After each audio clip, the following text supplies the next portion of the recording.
Pour revenir à la société Umbrella, l'un des chercheurs s'appelle Albert Wesker. Ce nom est inspiré d'Albert Weissmann. Il avait publié un article dans les années 60 sur la norphinfluramine qui a un effet anorexigène et qui est un composé actif du benfluorex. Le benfluorex commercialisé sous le nom de Mediator de 1976 à 2009. Le Mediator que l'on retrouve dans Tomb Raider. Eh oui, avec Lara Croft. Il reste deux lettres, B et R, qui totalisent les 20 ans qui séparent la mise sur le marché du Mediator de la sortie du jeu. Et 18, c'est aussi 1 et 8 qui font 9. Ainsi, avec 2 et 9, on obtient l'année de retrait du Mediator. On va y revenir. Une rivière près de Raccoon City se nomme Ames River. Et une des versions de Resident Evil a pour nom de code Veronica X. Veronica X est l'anagramme de Anorexic V. Quant à Ames River, cela donne Servier et Mai. Le laboratoire Servier a produit l'anorexigène Mediator et le zombie est dépeint avec un visage émacié, comme chez les anorexiques.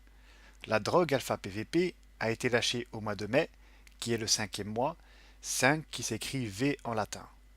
Maintenant, quand on juxtapose Ames River avec Tomb Raider, on obtient Servier qui a produit le Mediator et on a en prime Merib qui revient dans les Chevaliers de Baphomet.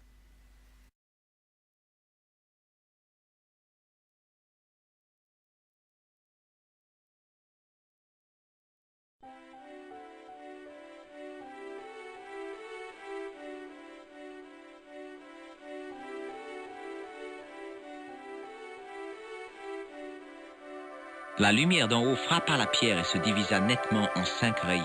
Chaque rayon éclairait une seule lettre. En commençant près du seau, je pouvais lire M-A-R-I-B. J'ai posé le trépied avec le joyau juste en dessous d'un faisceau de lumière. La pierre précieuse a fragmenté la lumière et éclairé les lettres M-A-R-I-B. Marib est le nom d'un village en Syrie. Alors, maintenant, si vous êtes cardiaque, je vous conseille d'avoir près de vous un défibrillateur. Dans Super Mario Bros, on trouve Peur, Marib et Rosso. Marib, c'est le nom du village syrien dans les Chevaliers de Baphomet, sorti en 1996 et dont la trame s'inspire des attentats de Paris. Et Rosso, c'est le nom de l'inspecteur du même jeu. Est-ce que Rosso est là? Oui, vous souhaitez lui parler? Marib qui contient la date des attentats lorsque l'on fait 8 plus 9 moins 2.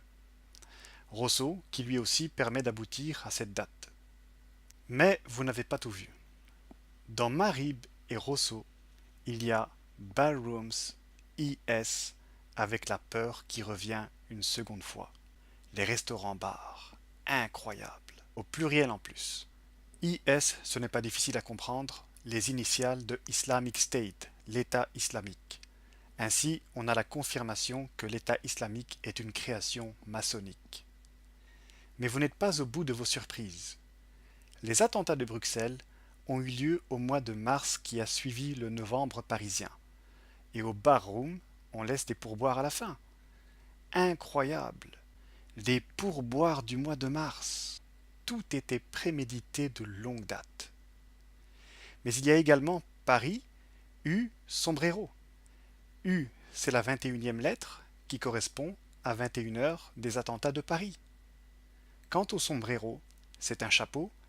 Voilà pourquoi, dans le jeu, comme dans la réalité, l'homme au chapeau revient. Quelle était l'attitude de l'homme au chapeau? Il est bien le 3e homme de l'aéroport, surnommé l'homme au chapeau. Le clown a parlé à l'homme au chapeau? Et à droite, donc l'homme au chapeau. Qu'a fait l'homme au chapeau quand le clown lui a pris sa mallette?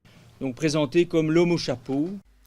Et le U combiné au chapeau, c'est ce qui s'affiche sur votre écran lorsque vous maintenez la touche ALT en tapant 666. Marib, c'est l'anagramme de Brahim. Brahim qui est le frère de Salah, Salah que l'on trouve dans le jeu. Puis, je remarquai une inscription en bas de la page. C'était écrit Salah al-Din, 1345. Comme j'avais déjà expliqué le sens de ce 1345 dans ma précédente vidéo, je n'y reviendrai pas. Rosso, lui, il donne Soros. C'est pour cette raison que le personnage principal se nomme George Stobart, en référence à George Soros, dont le vrai nom est Schwartz. Le S et ART reviennent dans les deux. Par souci de discrétion, les francs-maçons l'ont appelé Stobart et l'ont ainsi fusionné avec un autre personnage politique sur lequel je reviendrai. Lorsqu'on voit les couleurs de Mario, bleu, blanc, rouge, on pense évidemment à la France, et ces couleurs, il les avait déjà en 1981 en compagnie de Donkey Kong. Le frère de Mario s'appelle Luigi Bros, qui contient Gour Iblis, le gour d'Iblis. Un gour, c'est un gouffre. Ce peut être un simple trou avec de l'eau. Et un gour se dit aussi marmite du diable. La marmite, c'est le gour, et le diable, c'est Iblis. Pour ceux qui ne le sauraient pas, Iblis, c'est celui qui gouverne actuellement le monde des humains, en plus de celui des djinns auquel il appartient, et il est surnommé Lucifer. Et c'est ce qui explique qu'au soir du Bataclan, un tracé sanglant entourait un tas de corps. Il symbolise le gour d'Iblis, la marmite du diable. D'ailleurs, le titre de la version américaine des Chevaliers de Baphomet, Circle of Blood, alors que nulle part dans le jeu il n'y a de cercle de sang, ce titre fait référence au gour d'Iblis du Bataclan. Et le vert et le bleu de Luigi sont les couleurs de la nature, là où se trouvent les gours. Mario et Luigi, symbolisés par les deux personnes à gauche, à l'aéroport de Bruxelles, Mario un peu plus gros que Luigi, ils portent les mêmes vêtements, un gant chacun, et le chapeau est porté par le troisième. Il y a une autre confirmation de tout ce que je vous ai dit dans le court extrait que voici. Il est inscrit au-dessus du store bistrot, café, tabac, frites au pluriel. On a également vu que Stobart ramassait un journal. Le Bataclan, à la base, c'est une salle de spectacle, n'est-ce pas? En anglais, un acte de théâtre se dit act, A-C-T. Lorsque l'on met les mots ensemble, il y a Bataclan fit jouer Brussels Fire Act. Bataclan fit jouer, et puis le nom de la pièce de théâtre, l'acte de feu de Bros. Incroyable.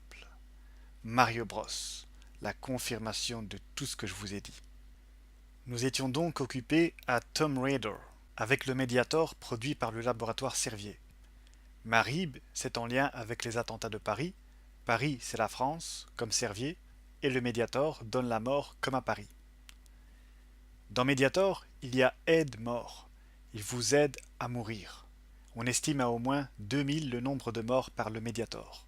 Dans Tomb, à droite, on trouve la date des attentats de Paris. 2015, 13 et 2, 2 c'est 1 et 1, donc ça fait 11. La tombe est en lien avec la mort. Et le jour des attentats sort Rise of the Tomb Raider, le soulèvement du pilleur de tombes. De plus, cette version se passe en Syrie avec un prophète du Moyen-Âge et des combattants au service d'un ordre. Bien, nous allons faire un petit tour des différents chevaliers de Baphomet.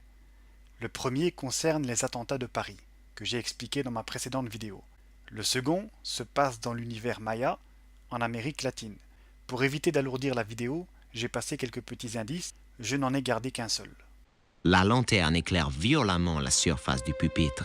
La lumière fait apparaître une ombre derrière la croix. Et l'ombre s'étire avec précision vers une petite île en forme de crâne. Ouh! C'est l'île aux zombies! Pas terrible comme endroit. Alors, sur la carte, l'ombre de la croix a indiqué l'île aux zombies. Si vous faites attention à la boussole, vous voyez un bout qui indique le nord. Le doigt et l'écriture confirment aussi le nord de la boussole. Stobart est en Amérique latine. L'ombre de la croix vient donc de l'Europe. La seule ville en Europe à s'appeler Corona est celle de Brasov, au centre de la Roumanie. Il existe aussi un lieu nommé Corona, au Dakota du Sud, et nous avons vu qu'une inscription du site archéologique de la Corona a été révélée en 2012. Lorsque nous joignons ces trois points, nous obtenons l'ombre qui s'étend vers l'île du zombie de Miami. Bon, certains me diront, tout ceci est bien joli, mais où se trouve la forme du crâne? Eh bien, le zombie Rudy Eugène est apparu en haut à gauche au MacArthur Causeway, à Miami, en Floride. C'est le pont qui se trouve sur la petite île que voici. Et son nom fait référence au général Douglas MacArthur, un franc-maçon du siècle passé. Ce général possède un mémorial à son nom et qui est en forme de crâne. Voilà pourquoi il a dit « la petite île en forme de crâne. L'île du crâne que l'on revoit dans King Kong. Eh oui, l'île du sacrifice. Au départ, King Kong devait s'appeler la Bête, comme le Dajjal. Plus tard, le nom de Kong, en référence à une chaîne montagneuse du nord-est de la Côte d'Ivoire, lui a été donné. La Côte d'Ivoire qui possède le même drapeau que celui de Miami, la ville du zombie. Encore une fois, c'est la confirmation de tout ce que je vous dis. Quant au mot zombie, il vient de Nzombe en Kikongo. Kikongo qui ressemble étrangement à King Kong. C'est d'ailleurs pour cette raison que le zombie de Miami est noir comme les habitants de l'île du Crâne. Dans le film, Dwan est enlevée pour être offerte en sacrifice à leur dieu Kong. Figurez-vous que cette Dwan n'est autre que la princesse Diana. Diane Spencer, qui était la duchesse de Cornouailles, est morte le 31 août 1997 dans le tunnel du pont de l'Alma à Paris.